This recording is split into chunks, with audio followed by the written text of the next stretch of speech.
Big news in the EV world this week. A lot to get through, so let's burn through it real fast. I'm Brian. Welcome to my Tesla Weekend. This is the full version, which goes out on Friday on the second channel. You guys know that because you're here, or maybe it's the condensed version you're watching over the weekend. It's whichever version it says on the screen. And this week's episode is brought to you by my patrons. If you're not sure if your billing info is up to date, please check it, because there's a bunch of people whose payments didn't go through. So great. Norway is reconsidering electric car privileges. So Norway wanted to go real aggressive with EVs, and one good way to do that was to reduce taxes, to let them in the carpool lane, to give them all sorts of preferential treatment. But the problem is, everybody's got them now. The mission succeeded. Yeah, the mission succeeded. So what do you do then? Start backing off a little bit. I don't think this is a problem. Do you? Warren Buffett-backed electric car maker shrugs off China's lockdowns. Yeah, BYD is not exactly in Shanghai, where most of the shutdowns are taking place. So BYD had a very strong month, and BYD is growing like crazy.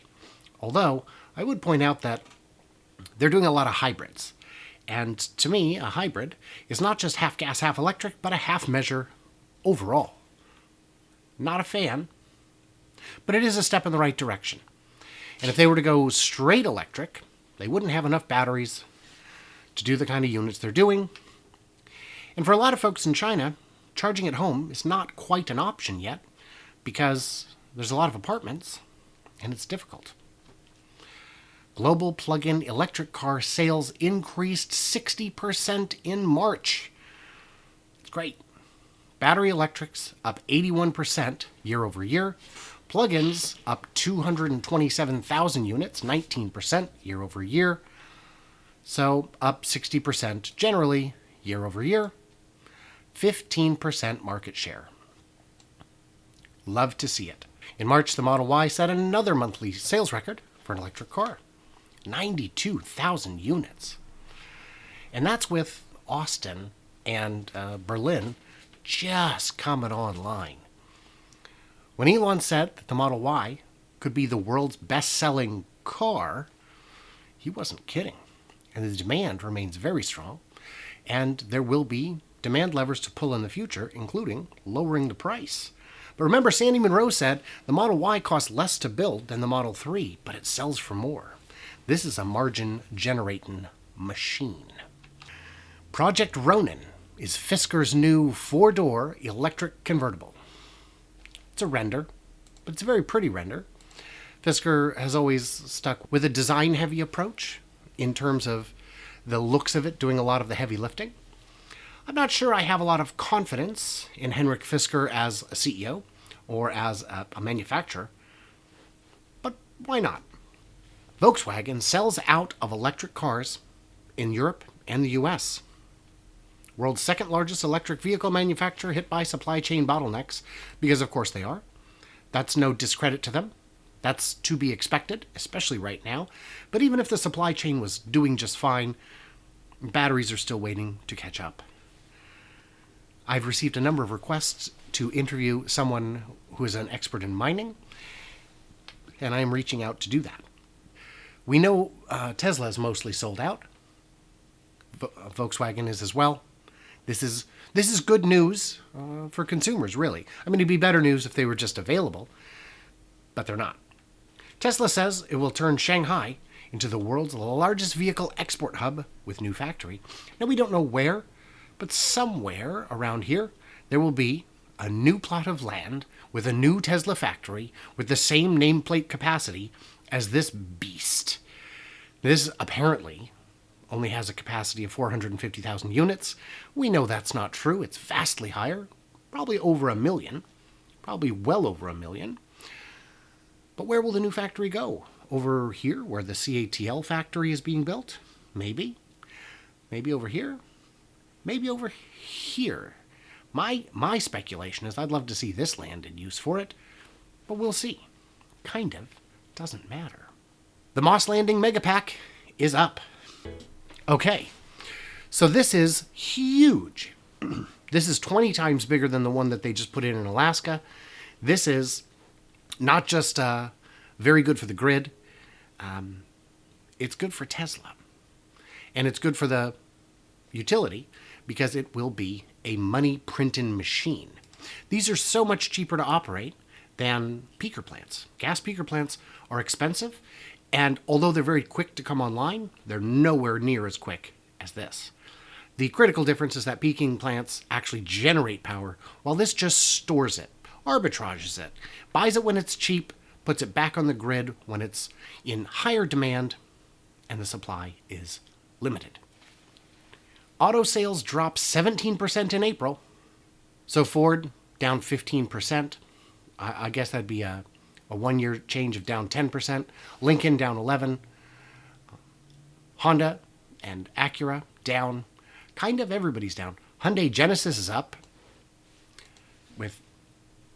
by 2,000 units.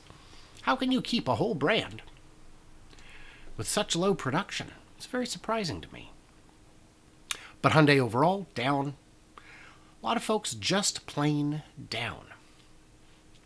The supply chain constraints are very real. Who Is This said, Tesla is about vertical integration. They won't spread out Shanghai. They'll go up.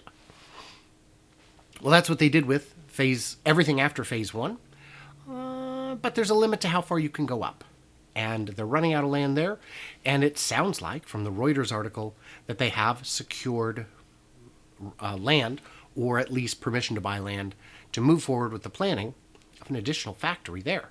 It said it will also build Models 3 and Y, but didn't specify if it would only build Models 3 and Y. Nikola reported first quarter 2022 results. Not much exciting, but it is good news. The tray entered production. They've received more orders. Big deal if you've got trucks. If you can make trucks, you're going to sell trucks. They shipped 11 saleable production units, which is a bit misleading because they also had test vehicles out with Anheuser-Busch. And they've done their fundraising. That was critical. They were going to run out of money without fundraising. And the rate's a little high. It's 8% interest, or 11% if paid in actual stock. But 11% premium with just stock would be great because it's not cash. So it's happening. These trucks are very expensive, but if people are buying them, the price is right. The only question is, how long can they keep losing money? And for now, at least, the answer is longer. They can survive longer. So that's good. Get these trucks on the road. It's happening. Tesla adds swiveling screen to the yoke-equipped Model S.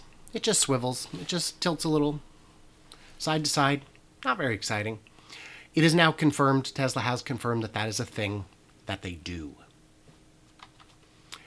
Damaged 22 Lucid Air Dream Edition pops up on Copart with a pretty significant amount of damage right here. Apparently this means it's totaled, which wouldn't surprise me. It's quite a bit of damage. Well, maybe not totaled, but it's here. They're not fixing it. You can fix it. You can buy it. And you can get it for the low, low price of, and I'm not even joking, full price. Should go for around $169,000 in its current state, which is the MSRP. But it's the first one. You're going to pay, if you want to get one in good shape, it's going to be 50 grand more than that. Yeah, I think the right shop could absolutely fix this for under 50 grand. Would you want to? I think this will be bought by another manufacturer for reverse engineering. I think Sandy would love to get this. I don't think he'd pay $169 though. Mustang MachE reached a new record in April. I've seen more and more of these on the road. Ford and Lincoln was down 10.5%, but MachE sales are up. They sold 3,800 in the month. 2.5 days of Tesla production. But that's almost double a year ago. This is a fine trend, I suppose.